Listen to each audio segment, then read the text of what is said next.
kita akan membuat laci dari kardus.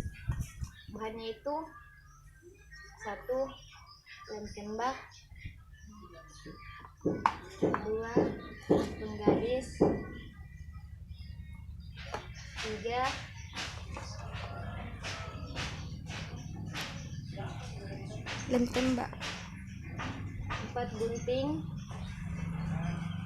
5 pulpen, 6 pembungkus warna, glitter.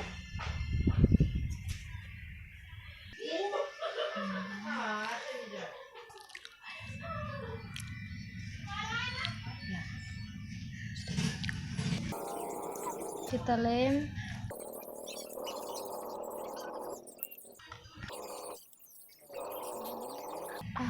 Panas. Ini hasilnya yang tadi.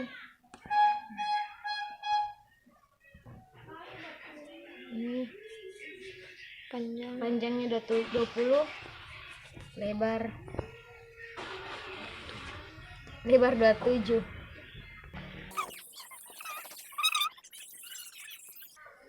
Ini guys hasilnya yang sudah kita tadi lem.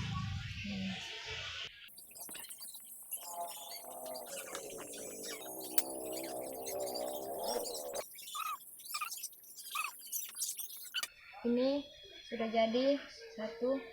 Sekarang ini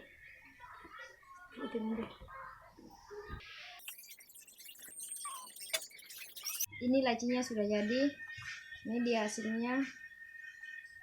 Terus kita masukkan ke dalam laci yang sudah kita buat. Ini dia jadi laci dari kardus.